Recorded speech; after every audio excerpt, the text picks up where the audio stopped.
محترم سامعین السلام علیکم۔ آج ہم آپ کے سامنے ترکی کے مشہور دانشور ڈاکٹر ہارون یحییٰ کی کتاب دنیا اور اس کی حقیقت متعارف کروا رہے ہیں۔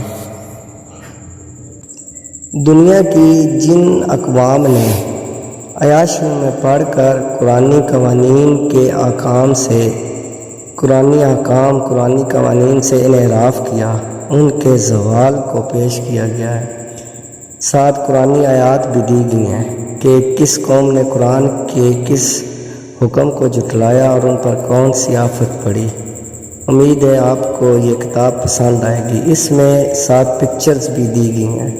اس کتاب کے 2 اقتباسات آپ کے سامنے پیش کرتے ہیں، ایک ٹائٹینک جو ایک جہاز تھا اس کے حوالے سے، اور دوسرا پومپائی جو ایک قوم تھی اور تباہ ہو گئی، ان کے بارے میں جو کچھ لکھا ہے وہ آپ کو بتاتے ہیں۔ اس کے علاوہ اس کتاب میں ڈارون کے نظریہ ارتقاء کا بھی رد کیا گیا ہے۔ جناب ڈاکٹر ہارون یحییٰ صاحب ٹائٹینک ایک تاریخی سبق کے عنوان کے تحت لکھتے ہیں۔ تاریخ میں ان لوگوں کا ذکر اکثر آتا ہے جو ٹیکنالوجی کی ترقی پر تو بڑا انحصار کرتے ہیں مگر اللہ کی طاقت کو نظر انداز کر دیتے ہیں۔ اسی لیے تاریخ میں بہت سے عذاب اور تباہ کاریاں ایسی ہیں جن کا ذکر ہر انسان کے لیے تکلیف دہ سبق آموز واقعات کے طور پر کیا گیا ہے۔ ان میں سے ہر واقعہ اس لیے اپنی جگہ بے حد اہم ہے کیونکہ یہ انسان کو یاد دلاتا ہے کہ دنیا کی کوئی دولت، طاقت، سائنس یا ٹیکنالوجی اللہ کی طاقت کا مقابلہ نہیں کر سکتی۔ ایسے واقعات کی بے شمار مثالیں پیش کی جا سکتی ہیں۔ ان میں سے بہت مشہور ٹائٹینک جہاز کی ہے جو ایک بہت بڑا بحری جہاز تھا جس کی اونچائی 55 میٹر اور لمبائی 275 میٹر تھی۔ یہ جہاز تقریباً 90 سال پیشتر ڈوب گیا تھا۔ ٹائٹینک فطرت پر حملے کا ارادہ رکھتا تھا۔ یہ ایک بہت بڑا منصوبہ تھا جس میں انجینئروں کی ایک ٹیم اور 5000 افراد کام کر رہے تھے۔ کم و بیش ہر ایک یہ سمجھے بیٹھا تھا کہ یہ جہاز کبھی ڈوب نہیں سکتا۔ یہ بحری جہاز جدید ٹیکنالوجی کا شاہکار تھا اور اس میں ایسی جدید اور ترقی یافتہ انجینئرنگ کی صناعی کو کام میں لایا گیا تھا جس نے وقت کی حدود کو پیچھے دھکیل دیا۔ مگر یہ لوگ جنہیں اس جہاز کی تکنیکی عمدگی پر تو بھروسہ تھا مگر وہ ایک اور حقیقت کو بھلا بیٹھے تھے جس کا ذکر قرآن پاک کی سورہ احزاب میں اس طرح کیا گیا ہے، اور اللہ کا حکم ایک قطعی طے شدہ فیصلہ ہوتا ہے۔ اس جہاز کے ڈوبنے پر جو لوگ زندہ بچ گئے تھے انہوں نے بتایا کہ مسافروں کی اکثریت اس وقت جہاز کے عرصے پر دعا کے لیے جمع ہو گئی تھی جب ٹائٹینک ڈوبنے والا تھا۔ قرآن کریم کی بہت سی صورتوں میں اس انسانی رویے کا ذکر آیا ہے۔ جب انسان کسی مصیبت اور پریشانی میں گر جاتا ہے تو خلوص دل سے دعائیں مانگنے لگتا ہے اور اپنے خالق کی مددگار کا طلبگار ہوتا ہے، مگر جو ہی ایسے انسان خطرے سے نکل جاتے ہیں فوراً ناشکرے بن جاتے ہیں۔ اللہ تعالیٰ قرآن میں فرماتا ہے تمہارا حقیقی رب تو وہ ہے جو سمندر میں تمہاری کشتی چلاتا ہے تاکہ تم اس کا فضل تلاش کرو۔ حقیقت یہ ہے کہ وہ تمہارے حال پر نہایت مہربان ہے۔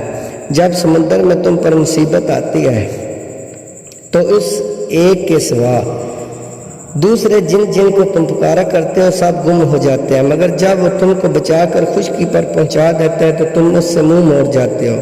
انسان بڑا ہی ناشکرا ہے۔ اچھا تو کیا تم اس بات سے بالکل بے خوف ہو کہ خدا کبھی خشکی پر تم کو زمین میں دھنسا دے یا تم پر پتھراؤ کرنے والی آندھی بھیج دے اور تم اس سے بچانے والا کوئی حمایتی نہ پاؤ؟ اور میں کیا اس کا اندیشہ نہیں کہ خدا پھر کسی وقت سمندر میں تم کو لے جائے اور تمہاری ناشکری کے بدلے تم پر سخت طوفانی ہوا بھیج کر تمہیں غرق کر دے اور تم کو ایسا کوئی نہ ملے جو اس سے تمہارے اس انجام کی پوچھ گچھ کر سکے۔ سورہ بنی اسرائیل آیت 66 سے 69 تک۔ ڈاکٹر ہارون یحییٰ صاحب پمپائی کی بربادی کے عنوان کے تحت لکھتے ہیں مورخین کے لیے پمپئی کے کھنڈرات اس بات کی تصدیق کرتے ہیں یہاں کبھی فسق و فجور پھیلا ہوا تھا۔ یہاں تک کہ پمپائی کی گلیاں اس بات کی علامت ہے کہ سلطنت روما تباہ و برباد ہوئی ہے۔ اس شہر میں بسنے والے لوگوں کے کبھی یہاں کہہ کے بلند ہوتے تھے۔ اس شہر کی مصروف گلیوں میں میخانے، شبینہ کلب یعنی نائٹ کلب اور کعبہ خانے تھے یعنی چکلے۔ آج بھی اس شہر کی تباہی و بربادی کے نشانات نظر آتے ہیں۔ اس زمین پر جہاں آتش فشانی راکھ کی راکھ نظر آتی ہے، یہاں کبھی سرسبز شاداب کھیتیاں تھیں، انگوروں کے باغات اور پارک تھے۔ پمپئی کا محل وقوع یہ تھا کہ یہ شہر ویسیوویس سے اور سمندر کے کنارے آباد تھا۔ یہاں مالدار رومیوں نے موسم گرما میں اپنے رہنے کے لیے گھر بنائے ہوئے تھے، کیونکہ اسے ایک صحت افزا سرد مقام کی حیثیت حاصل تھی اور وہ گرم پایا تخت سے اس پرفضا اور صحت افزا شہر میں یہاں آ جاتے تھے۔ مگر پمپائی کو ایک آتش فشاں کے پھٹنے سے تاریخ کی ایک بہت بڑی تباہی بربادی کا سامنا کرنا پڑا۔ اس نے اس شہر کو صفحہ ہستی سے مٹا دیا تھا۔ آج یہاں شہر کے کھنڈرات باقی رہ گئے ہیں۔